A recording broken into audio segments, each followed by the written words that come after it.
Thank you for coming to the Diversity Luncheon.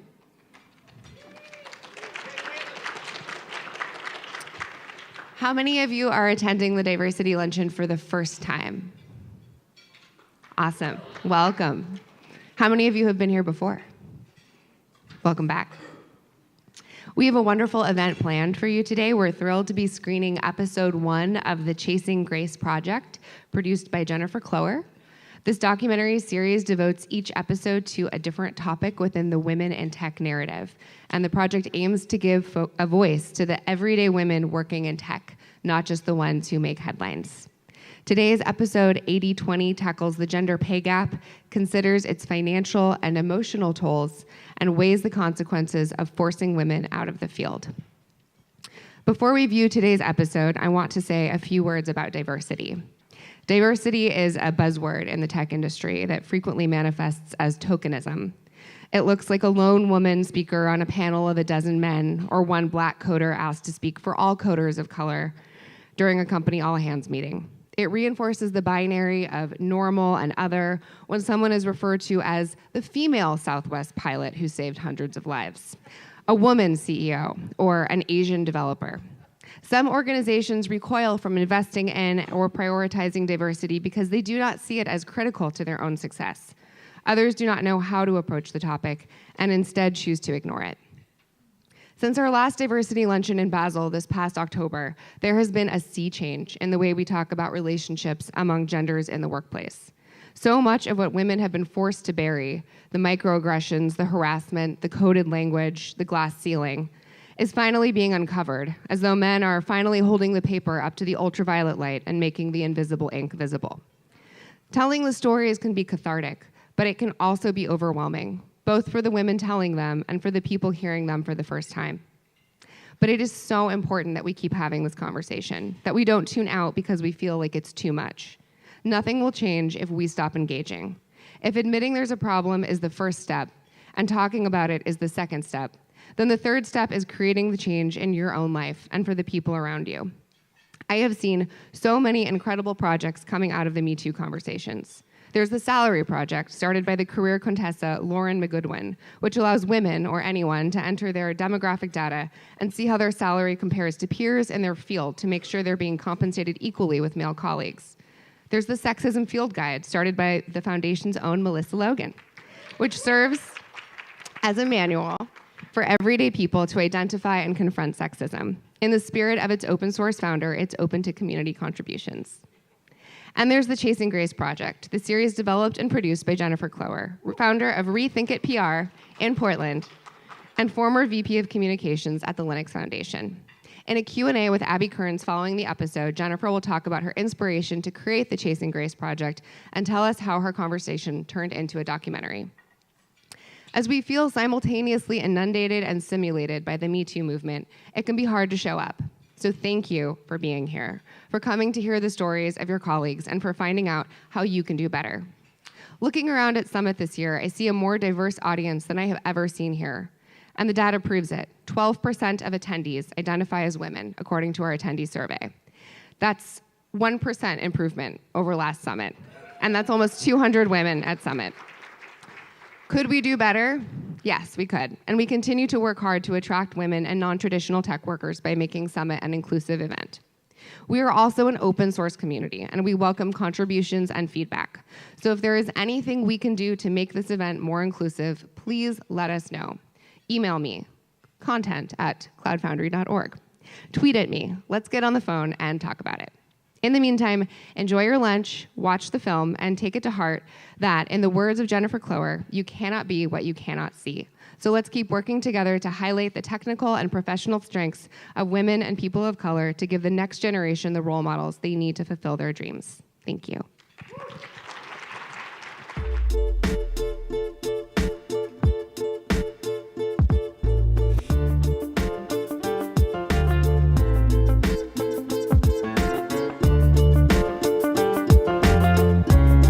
In the pages of Admiral Grace Hopper's logbook, you can find the remains of a moth Plucked from the relay of the world's first computer, we are the wings of a curious moth, a child's fingers dismantling an alarm clock. We are strings of zeros and ones, and what would happen if? We are the glowing screen in the sleeping house, the moment we peeked behind the curtain and found the entire universe. Sign us up for captain of what else, engineer of the unimaginable. Bring on the gear, the whiteboard, the endless rowing towards solutions. We are what it takes to build the next dimension.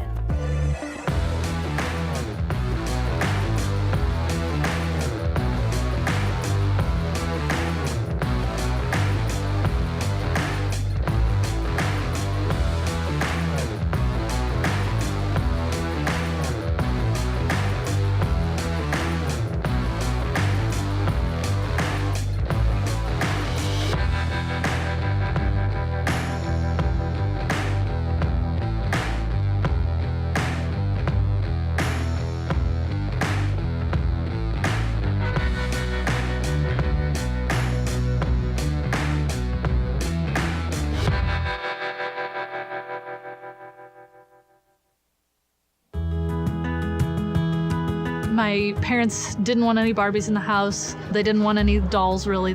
They wanted us to build a lot, my sister and I. And so we always just built.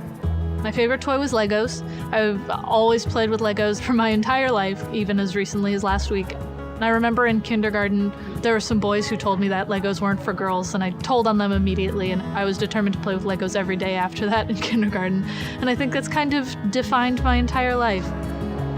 It was my father who said to me, "You've really got to get a degree in computer science. If you're going to the US, do computer science because that's the future." And I've never been happier in my career. I love my job. I switched to tech because I saw a problem that was not being addressed. And I kept seeing it over and over, and I thought, why is no one addressing this problem? I pursued electrical engineering because I started out kind of just taking things apart and wanting to know how things worked. I really like bringing people together and figuring out people's strengths. Tech can be an amazing, wonderful, supportive place, and the opportunities that it does give to people can be super life-changing. My mom let me spend an afternoon and my grandfather, I called him Grampy, in his den that had lots of computer equipment and a 14K modem. And after spending a couple of hours, I was able to get his computer on the internet, and through that, I found the bulletin board systems. And that was my first exposure to the internet. I was completely in love. And being a kid from Battleground, Washington, I didn't have a lot of friends that lived nearby. And so having the ability to connect with people and interact with them through the computer was so incredibly amazing. So working in tech it's helped me a ton. It's changed my life in the sense that I'm no longer living paycheck to paycheck. I've doubled my salary in the last couple of years. I'm able to save money for college for my son that's a senior this year. And it feels awesome. There's a lot of reasons why that feels good, but like just a level of security and things that I just never really thought that I would ever have. Women are excited by technology and are more empowered than ever. But the reality is they make just 80 cents for every dollar that a man makes. This is the pay gap. White women are losing about $500,000 over the course of their lifetime, over the course of their career. Women of color are losing $1 million, right? So it's more difficult to retire. So they might not feel the squeeze on their wallet right now, but by the end of their career, they're really at a disadvantage. When I was what I felt like at the top of my budding career, I was finally working for a company that I felt like I stood behind their mission. I was doing work that I loved to do. I was in the city that I loved being a part of. And I felt like I was treated and respected for the work I was doing. But shortly after all of that, I discovered that a colleague was making 30% more than I was doing the exact same work. I've always run operations at startup companies. All offers come through my desk. One day, an entry-level role came through, and the salary was higher than mine. I heard him speaking to HR about his starting salary. And when I heard the number, I actually had to think about it for a long time because I was not expecting that to be someone's salary. It was so big. And I thought about it and I was like, nope, he was absolutely talking about his salary. I was pissed and I was hurt because I've worked so hard. Like, I didn't deserve that. I did not deserve that.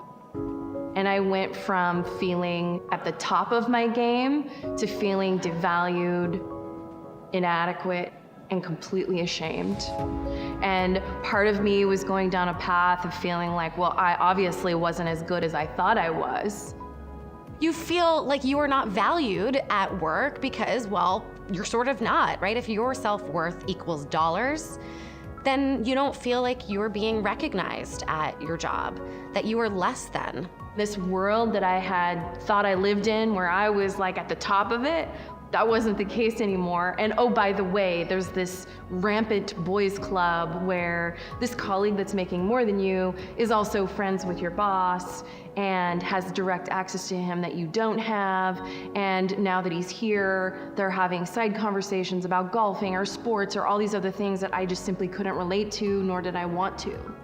And in sort of mapping out what my options were, it was absolutely not a possibility for me to confide in my boss for a number of reasons, but one primarily because they were friends. I asked to talk to my boss right away. We walked into a meeting room and I just said, I cannot believe that you're going to pay him more than me. And he said he was going to work very hard. And I just said, fuck you, and walked out. At that night at home, I cried my eyes out. I ugly cried, and then I was so mad that I was ugly crying. And I felt all of the emotions. I felt all of the things. I was defeated. I felt less than. I felt slapped in the face. I kept getting mad though. I kept coming back like, you're not gonna take this from me. I'd worked so hard and I was so upset that that was being taken from me somehow. I was like, that had not happened yet in tech. It hadn't happened. The short-term impact was complete devastation, crushing devastation. The good news, I suppose, is that I channeled all of that into as much overdrive as I could. So in the short run, I joined every club I could possibly join. I was on a board at my company. You know those walks? I was captain of every walk that we did to raise money. I was a part of anything I possibly could. I was desperately trying to absorb and learn and prove that I was worth that 30%. I started reaching out to friends to find out where they had been paid at, and what roles, how long did it take to get raises, and what were your initial offers, and how many stock options did you get? I wanted to prepare myself. I needed to be ready because he was gonna be ready. I walk into the office the next day, and I know that he knows I'm upset. I slacked him, and I asked him if we could go for a walk, and that I was ready to talk. I instantly was offered a raise. Which I was happy about. And the conversation was just me talking to him about where I think he failed me there and why I think he did. And that was just me telling him I just didn't think he thought about it at all. So it took me 5 years of working hard, tirelessly, to find myself in a different role at the same company where I finally had caught up with that salary. But by then, who knows how much he was making. I was 5 years behind him. On some level, I feel like I lost my youth. I was in my 20s at that point, when most people are spending time with their friends, going out. I was doing the absolute opposite. I was never going out. I was constantly doing homework. I look back on that time that I will never get ever again.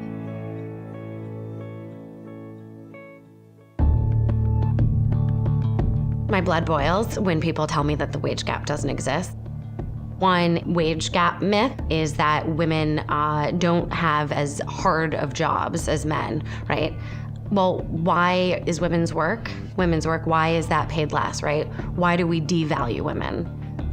So the risk of not achieving pay equity is really, we're losing money as an economy. If we had pay equality, we're adding $540 billion to the GDP annually, right? If we pay women equally, you're probably reducing attrition. Very expensive for a company to lose you, right? If we give women raises, we're cutting the poverty rate for women in half. And that's probably meaning that we're gonna decrease reliance on social services, right? Diversity in leadership. You see a 15% increase to the bottom line for a company. It is just so wild to me that we don't see the economic benefit of paying genders equally. That's actually what drives me nuts, is that we're hurting ourselves, right? This isn't just about, it's unfair for women, it's unjust. It's just economically stupid. The gender gap is me quitting my job 2 jobs ago because I couldn't get the same pay as someone who was doing a lesser job than me.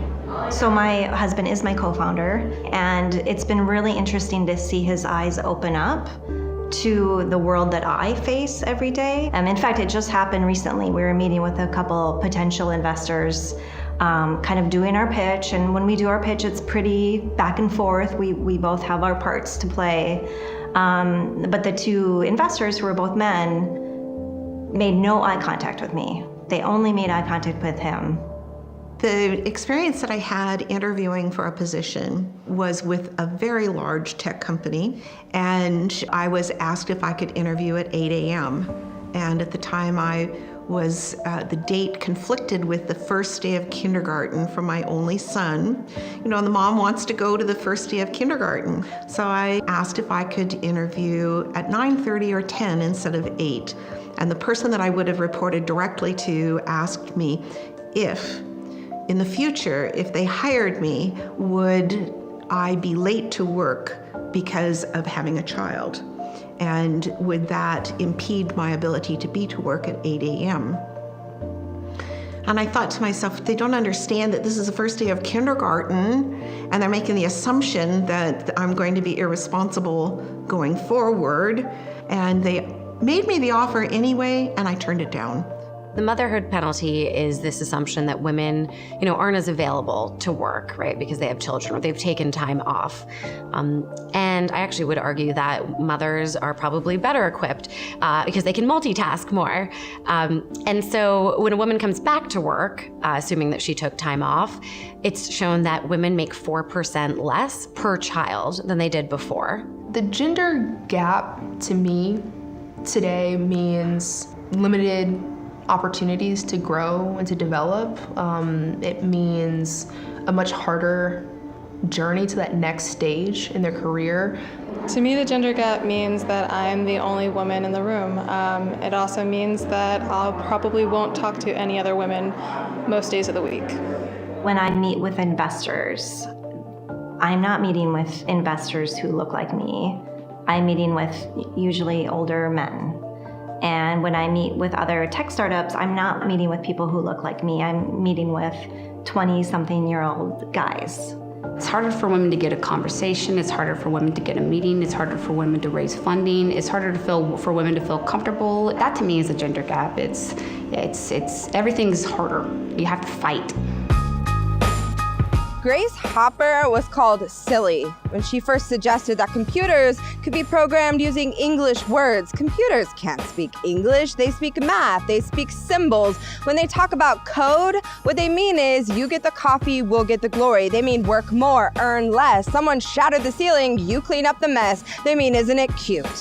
You thought this was the future. Elevator grope, water cooler smirk, tough it up. This is the game. We don't make the rules, we just post the comments. Syntax error. Modern does not mean fair. Technology does not mean equal.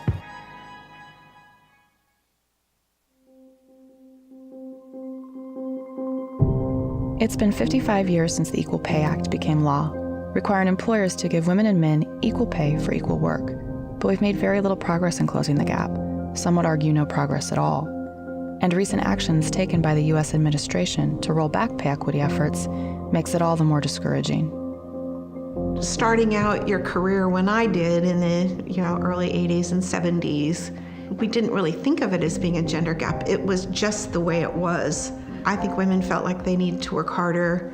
I think opportunities were fewer. I just think we tried to work around the system and make that work for us. The way to close the gender gap is blind hiring. It's blind resume looking at. It's if you are biased, make it more blind for you. Like notice that in yourself and own that. It's also the responsibility of every single person to make sure that everyone's getting paid fairly. If you know that you are gonna hire a woman who's not gonna ask for more money, don't lowball her. Give her the fair pay. You know what it is. And maybe we need full reporting. Maybe it needs to be regulated, but maybe we could all just do it and it doesn't have to be regulated. As difficult as it can be to speak up or stand up for yourself, if you remember that you're doing it for somebody else, right? Whether it's the woman, sitting next to you in a cubicle, or you're doing it for your mom, you're closing the gap for them. I hope my sons are proud of me. I hope that they see that I'm taking a stand for not just them, but it's also for their friends and their peers. It's for the girls that come to the house that I've met that, wonder what I'm doing and why I love my job so much. And they're so inquisitive about tech. But then they're also very, they're nervous. And will this really be an industry for them? And it breaks my heart because it can be really great. There'll be some bumps along the way, but it'll be worth it. This has been exciting. It's been exciting to be a part of this growth.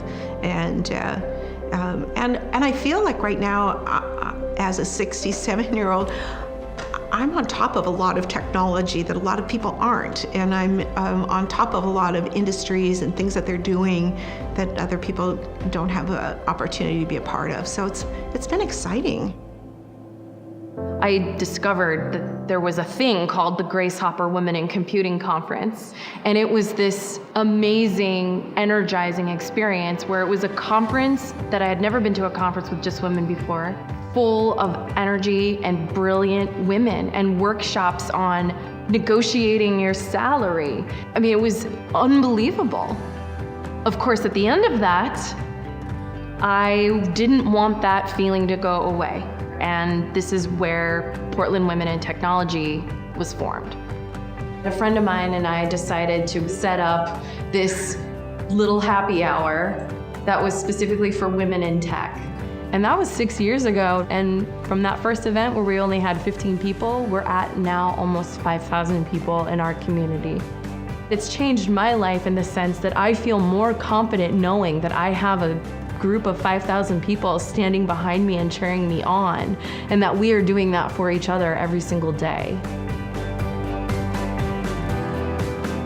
I'm hoping that through what my daughter sees me doing every day, that she understands that it is possible that you can create something to solve your own problems.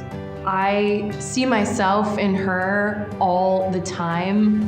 I'm seeing that through just some of the minor things that I'm doing at home, like practicing my speeches in front of her and hearing her repeat those speeches with her dolls.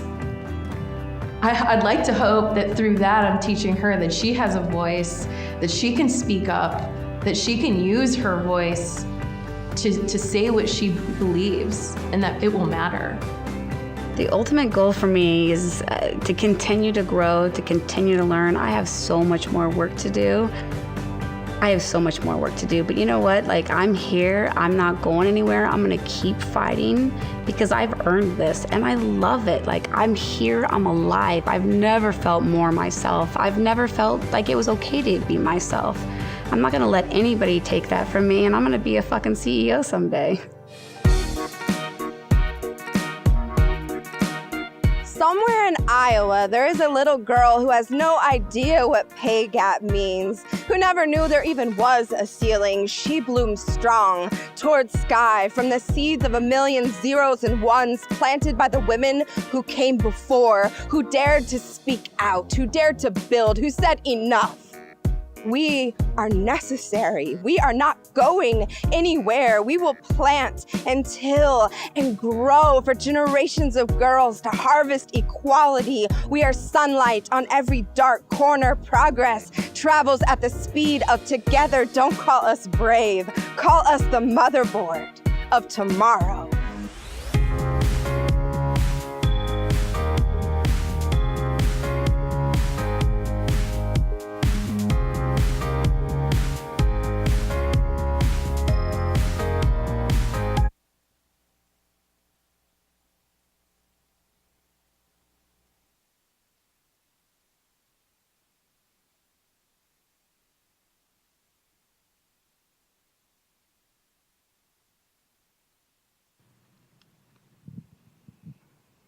I forget how to make this full screen every time. Please welcome to the stage Jennifer Cloer and Abby Kearns.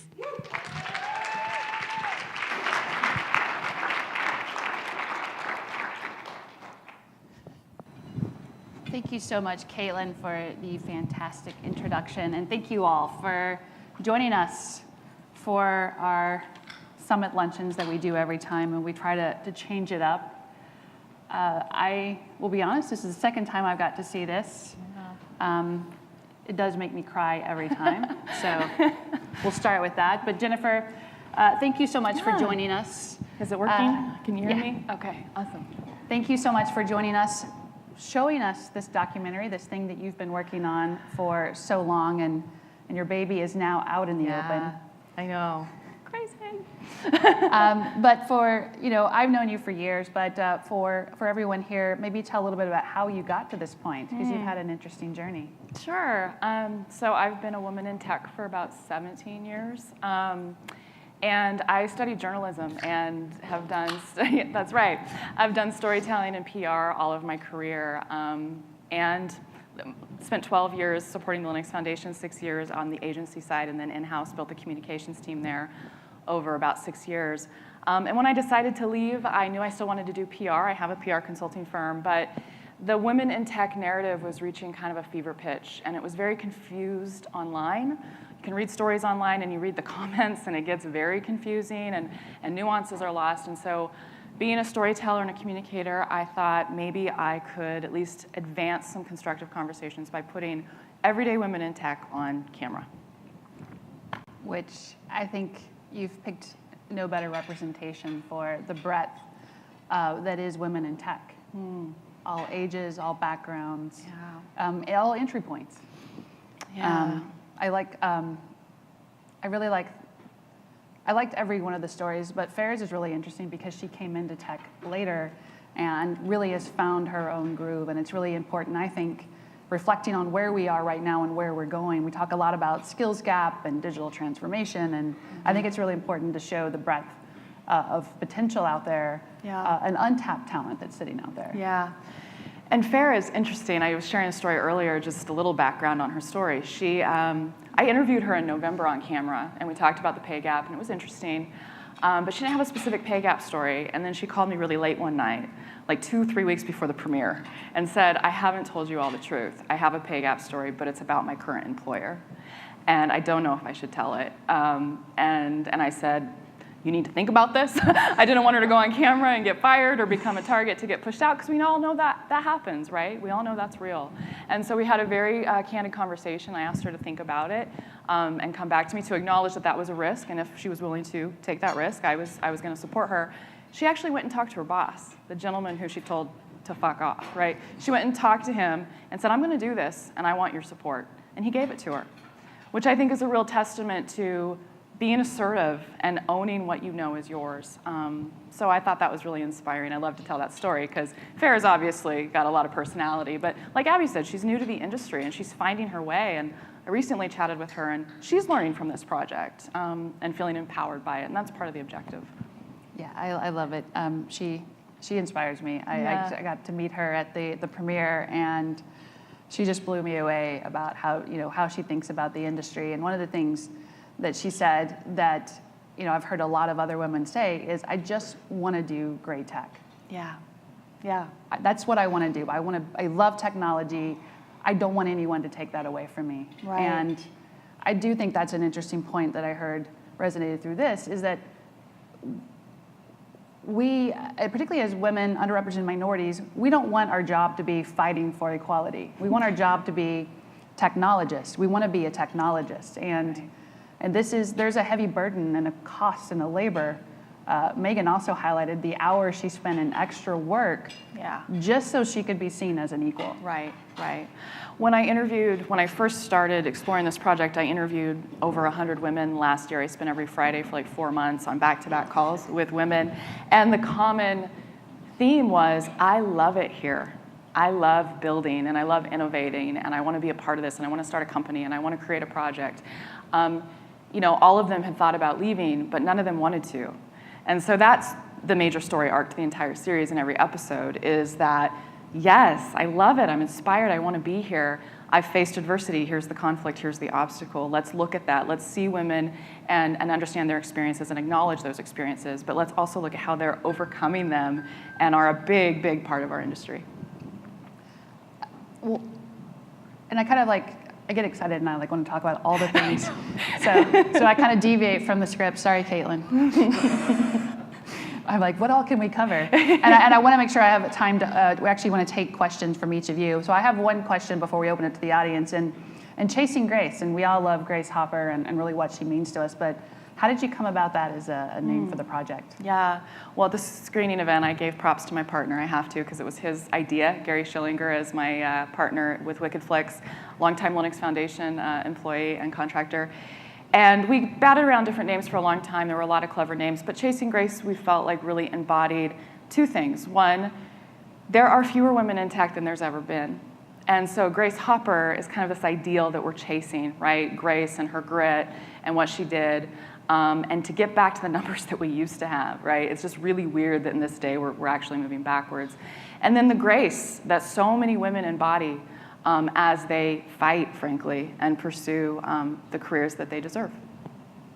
Thank you. It's such a powerful name. Good, thank you. Awesome. So I wanted to open up to anybody. Have any questions here? Any questions about how Jennifer got here, about the film? What's next? Anything? Andrea. Do you have an idea or a theory why it is that things are going backwards for women? There's a lot of theories out there. I think one that resonates with me is the culture of tech has changed a lot in the last 10 to 15 years. If you talk to women at from different age demographics, they'll talk about how in the 80s and 90s it wasn't nearly as exclusive as it is now. Some people think that's because of the unicorn culture in the Valley and the hoodie generation and all of those things where it did not feel at all inclusive to women. So one of the episodes will be focused on the culture of tech to explore that and look at how is culture influenced, how is it defined, how is it influenced, and how do we start to change it? And I'm optimistic because I actually think the culture is starting to shift. I think we're pivoting, and I think that's so important and so good. But it's driven by people who are in power and the folks that dominate the culture, which are men. So another episode is on the role of male allies because it's a really important role, right? There were no men in front of the camera on this, but I interviewed many men to inform it, and they will be in front of the camera here on out. But I think the culture has been a real issue in the last decade in particular. But there's a lot of theories about why women are leaving and not joining. There's a really great NPR piece that explores a few reasons why. Yes. So what does a sustainable pace for this fight look like to you? Like, I feel like there's this dichotomy of walking in every day and being like, okay, so do I want to have those draining conversations about why it's important, or do I want to spend today doing technical advancement to prove to you that I'm good enough? Balancing that and finding a sustainable pace for advancement of diversity. That's a tough question. I'll go first, and this will be more my opinion than anything, but I'd like to see us all created or thought of equally. As someone that's really overachieved most of her career, and I don't know if that's more my personality or because I felt I had to, but I do feel like I've worked twice as hard as a lot of my male peers in this industry. But I would like to see, I agree, I would like to see it more sustainable and have it be as meritocratic as we like to think that it is. What do you think? I interpreted the question to mean how long will it take? I think it's more any thoughts either of y'all have on how to get to a sustainable pace. Because I feel like so much of diversity work includes a lot of burnout moments. Okay, so Abby interpreted your question, right? Man, I think that's an individual thing. Finding a balance and a pace that works for you is different for everybody, first of all. But, that's all about balance, and that's been a personal journey of my own. I think we have to find that for each of us. Yes. Caitlin.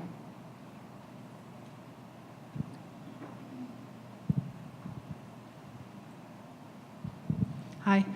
In this age of data and big data, why aren't we coming at this from the angle of why isn't there more of a publication of more thorough information about jobs and salaries and attributes associated with that? It doesn't have to be named people and named companies, or perhaps it could name the companies, but just where's the big database that we can all refer to say how much should I be making? Because if you think about it, 30% is huge.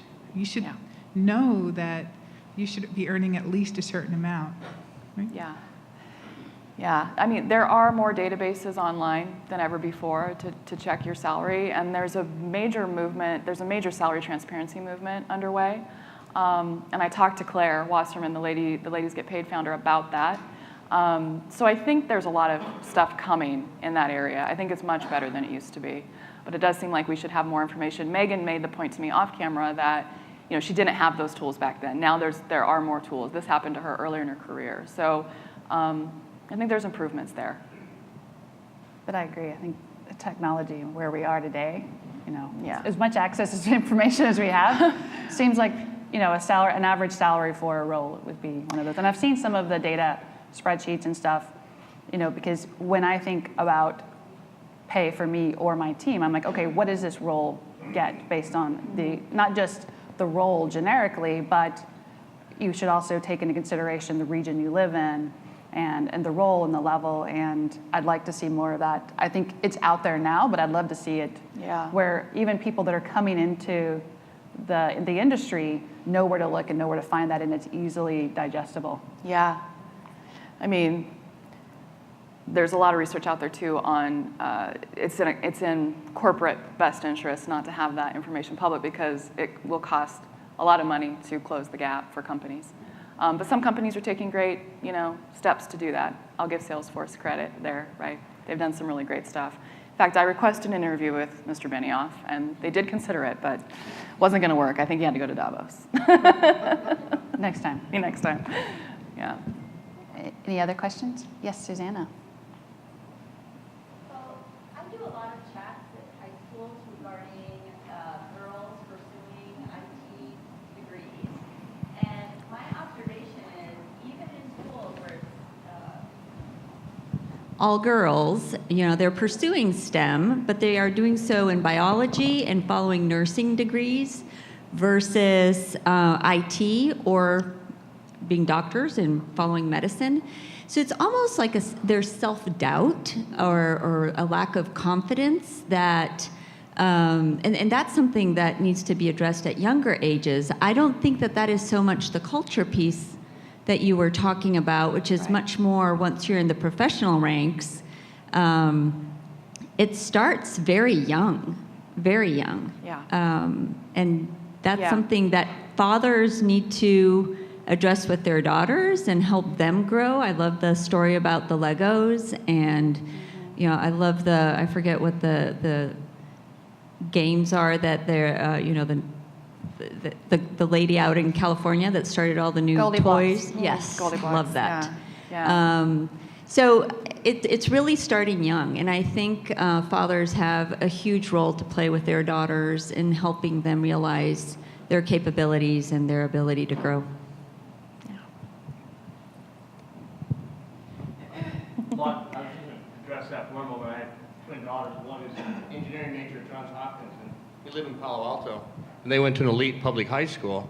And one of my daughters, who's the engineering major at Hopkins, was in a CS class at this advanced program at her high school. And she ran up against all kinds of negative stuff against boys in the class. Yeah. And I think she was the only girl by her junior year. Yeah. And I don't know how to address that or what to say or what to do. All I could do was encourage her, and then she went on to do what she wanted to do, which, God bless her. But it's pretty profound. I mean, it really is a cultural thing. Yeah. Even there, right at ground zero in Silicon Valley, in Palo Alto, this very progressive school. Yeah, I agree. How do you explain that? That I don't, Yeah. Well, we have and Caitlin, there's some more over there. We have This isn't one of those things where we can just fix one thing and all of a sudden everything else is going to work itself out. There's systemic cultural issues, Susanna, to your point, that exist and are propagated everywhere. We talk a lot about unconscious bias, and those are things that have really seeped into our everyday and the way we perceive things and the role in it. I majored in comp sci in college. I was the only woman in my entire major, and I've spent most of my career being the only woman in the room. And that's also made me adopt some behaviors that I'm now unlearning. I'm unlearning a lot of behaviors. I learn a lot from the younger women that are coming up in tech now and are part of our company that are constantly pointing out, why do you do that? Why do you think that? Why do you think that's okay to let that happen? Just stuff that I stopped noticing 15 years ago. Yeah. And so I think it isn't just a male versus female thing at this point. It's just cultural aspects that have seeped into everything that we do that I am just as guilty about as anyone. It's a big reason for the pay gap, actually, and we didn't get to explore it in 22 minutes, but how girls are socialized versus how boys are socialized when they're young. Girls aren't taught to negotiate or to be assertive or to expect more. And I've been a manager. I know from firsthand that men ask for a lot more often. And so, one of the solutions is Ladies Gets Paid hosts, negotiation workshops and stuff. And that doesn't mean that the burden falls on women, by the way. The burden falls on all of us, employers included. But it is a socialization of the world we live in. Caitlin, I'm sorry. I guess it's me. Sorry. You mentioned that these women in the current clip were all still in tech. I was just wondering if you were able to explore the attrition, like the people who actually left and why they did in any part of it. Ooh, that's a good one. Yeah, so I have talked to women who have left, and every woman I interview, I ask if they've ever thought of leaving, and they all have, multiple times. We have a couple objectives for our series. One is to recruit and retain female talent for the industry, because I feel very passionate that the way that we're building the future with artificial intelligence and machine learning, if we don't have everyone at the table to inform that technology, that the world we live in won't be even as inclusive as it is today. So that's one of our objectives. The other is to give women a platform to be seen and heard. So I'm toying with the idea of dedicating an episode to women who have left so we can learn from them. But I'm trying to understand how that fits into our overall mission. But I've talked to many of them. I don't have numbers at my fingertips, but it's a topic that I think is an important one. Yeah.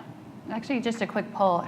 Of the women here in this room, how many of you have considered leaving tech at one time or another? Yeah, it's most of the women in the room. You've hit on a powerful point that I think we don't often talk about. It's really kind of addressing the elephant in the room sometimes, isn't it? Yeah. So Carol Houle, so I work for Cognizant Technology Solutions, and my boss is the head of consulting services globally. I'm the head of consulting for one of our divisions for digital engineering. And she's made it her mission to fix the pay gap, at least within consulting. So we are going through and proactively looking at the difference. We're using data, right, to figure out like where should people really be, and fixing the pay gap. The challenge then becomes more a problem of, so the people are at the right pay level, but maybe they're not at the right level within the organization, right? So you fix the pay gap, but you haven't fixed the opportunities that they are able to work on to advance further, right? So it's part of the solution, but it's not the total solution. So two-part question, do you see other companies doing the same thing? And the second question is, what are your thoughts or suggestions on fixing, more of the opportunity problem once you fix the pay gap? The opportunity problem, I've talked to a lot of folks about the role of female mentors and male mentors in advocating for women to be promoted and to be given opportunities. I think that mentorship is really important. People tend to promote and advocate for people who are like them. So the role of female mentors in that situation is really, really important. your first question in terms of other companies looking to close the pay gap, I do think there's a trend right now. Thank you to Salesforce last year on Equal Pay Day, making a big deal about how they invested $3 million to do that. I think other companies are following suit, so that's a really great trend to see.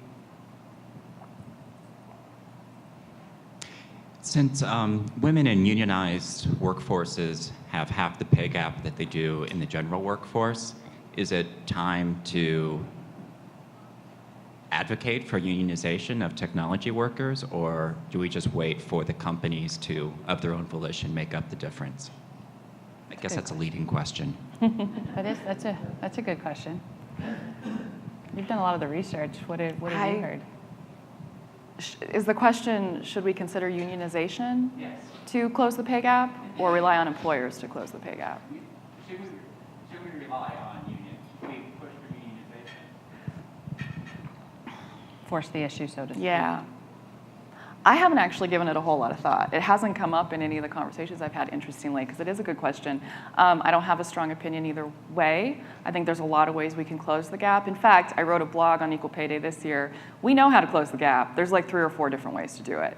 So it's just a matter of people taking the steps to do it, which, again, employers stand to lose some money in order to do it. But I think with the movement that's underway, they feel that pressure. I think we're headed in the right direction. Well, and I think, to your point, I think at this point, as a company, with more and more things coming out in the open, and there becoming more and more transparency, whether you like it or not, no company wants to be the next one on the front page of the news saying that, wow, you've systemically underpaid women and minorities for most of their career. So I think a lot of companies are considering it because, worst case, they don't want the bad PR. Right, it's powerful, yeah. So PR and consistently saying this publicly, I think, is also a good advocation right now. Mm-hmm. All right, I just actually wanted to make 2 comments, and one is a kind of a follow-up, and I didn't get my hand up fast enough, but it isn't just fathers, it's also mothers. The unconscious bias is absolutely horrendous, and women can actually be more tough on women than men. So we all, as women, have to be careful of that. Excuse me, I'm losing my voice. So be really super conscious of the unconscious bias. And Abby, I applaud you for admitting that. That's good, because that's something that I've noticed. The other thing I really, really wanted to highlight was the need for mentors. In my career, I have lacked mentors and good mentors to help me grow, and as a result have had a very difficult time growing. So mentors, and try and find good mentors for the folks on your teams.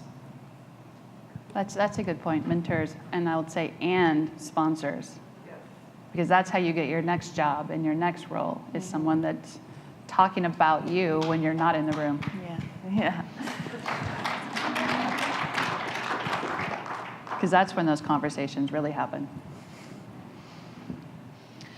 So in the last few questions, you've talked about a few different strategies for addressing the pay gap: the transparency, negotiation, mentorship.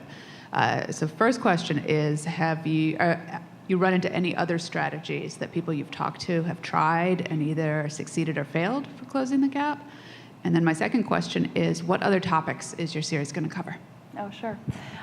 So pay audits. So that's essentially how Salesforce did close their pay gap. And there's a lot of new companies sprouting up that do this as a service, do pay audits. It was going to be regulated and required by the government under Obama, and Trump shut it down. But companies can elect to do pay audits, and there's software out there that do it. And it takes, money to close it, but in the big scheme of things, it's not that much money. So I hope that we'll see more people doing pay audits. And then the other topics, so we're doing 6 episodes. We have 4 defined. We're leaving the last 2 open so that this journey that we're on can inform what those last 2 will be. The next one is female founders in the VC community. The one following that is the role of male allies, both in our personal and professional lives. And the 4th is on the culture of tech and exploring that. And you are currently asking for ideas for the last two. I am, yeah.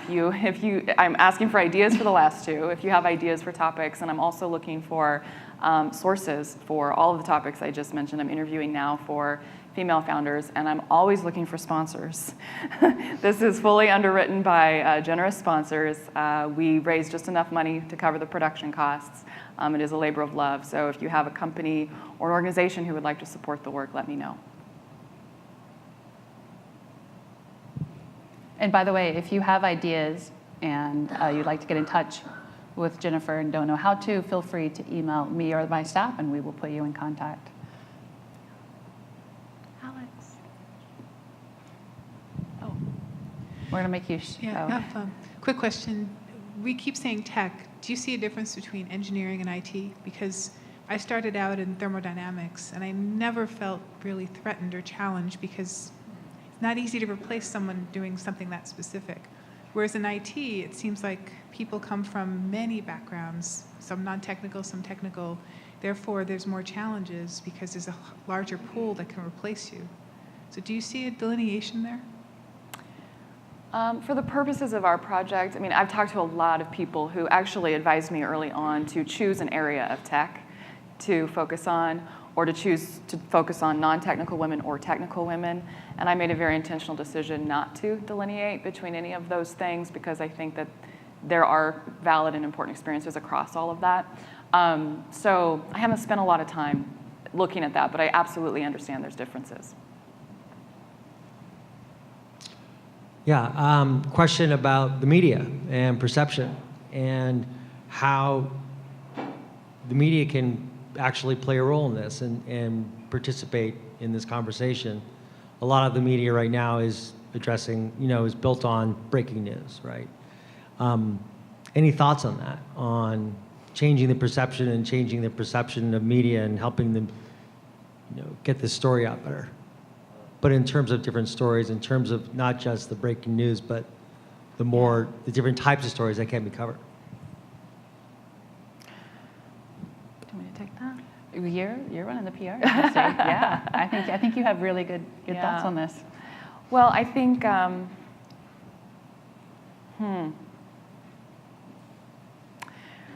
that's such a big question, Alex. It's just such a big question. I think that the media is helping right now. I think that the topic is one that's being explored in a lot of depth. I haven't seen a lot of misreporting. I think that the media is doing a really good job at surfacing whistleblowers and giving them a platform to share their stories. So I'm encouraged by what I see in the media. And I started in producing this project in part so that more of the everyday women can share their stories and be seen for those stories, and we can learn from those experiences because, like I said, I think Ellen Pao did a powerful thing with what she did because I think she basically broke the code of silence that I talked about at the Portland premiere, and women now feel like they can talk about their experiences. So, bringing that everyday, I hope that this project can bring that everyday perspective that maybe informs more media. I don't know. We'll see. I mean, so I had this radical idea a couple of weeks ago that occurred to me when I was talking about this as well. And maybe this is a challenge we should put out there for all the marketers. I feel like tech needs a rebrand. I feel like we can do like this mass marketing campaign and just rebrand tech. Give it a new face, maybe even a new name, tell a new story. We could just rebrand tech so that, and I've seen this covered in other places where tech, particularly software development, used to be primarily driven by women. It was mainly women that did that, and then there was a brand change. Right. In the late 80s, and it started like all of a sudden it got a young white male face. And I'm wondering if now's the time we rebrand it and give it another face. I think it's in motion. I do. I think it's happening. That's what I mean by my response to the media question. I think it's happening, but it takes a long time. We got to be patient, but persistent. I am not patient. Neither am I. So my question is, in the pay gap conversation, it's be more like men, be aggressive, be whatever, which is great and needed. How have you seen in your conversations that the different style of leadership of women and other cultures, not just women, but is celebrated. Yeah. Will you cover that in your culture Yeah. episode? Or I'd love to hear about that. I feel pretty strongly about this one, and we had this conversation earlier today. You know, women do mimic men a lot in tech, or at least traditionally they have, to fit in and to be aggressive and to be, you know, ball buster and, you know, fuck this, fuck that, right? All that stuff. But right. You know, and that's okay. You know, that's okay. But I think that what we're starting to learn, at least collectively through the women I've talked to, what I'm hearing, is that we want to embrace our feminine side. There's so much power in that, and there's so much that we have to bring to the table that is defined by that, right? Like when I talk about everybody needing to be at the table to build the future, it's all of us, men and women. I mean, we both bring such amazing, unique, different qualities to problem solving. And I think one of the major issues is women in leadership positions. By the way, that's a whole other topic, and I'm actually thinking about that for either episode 5 or 6. Because it's actually one of the reasons for the gap, is not enough women make it to leadership roles where they're making that kind of money. But I think Nithya Ruff, who most of you probably know, she's a big open source community member, in the trailer says, and when I ask her, how are you chasing grace and how do we get to that? And she says, by embracing the true power of what it means to be a woman. It's beautiful. Yeah, and I think that's actually spot on, is a lot of what we're talking about is mimicking male behaviors, but you know, that's something that I've learned, I've been practicing in the last year, is like really embracing more of what it means to be a woman and bringing that to my job as opposed to trying to fit into this other predefined mold. And I think that's actually an excellent question. Yeah. And I know we're getting close to the top of the hour for other sessions. Maybe we have one more question? Yeah, hi. Something in the video talked about a woman, when she retires, she has like 500,000 less than men, and then women of color have like maybe 1 million less than men. And so that reminded me of an article where there's a pay inequity even within women. For women of color, they're actually making less. Are there any policies that you've seen that are trying to address this so that when we close the pay gap between men and women, we do it for all women? Yeah.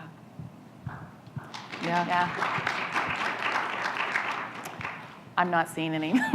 Unfortunately, I did not come across any policies in my research. But the person to ask would be Claire, ladiesgetpaid.org. Check that out, and they should have that information. But in my interview with her and in my research, unfortunately, I didn't see any that would address that. But yes, you are right. Yeah, absolutely.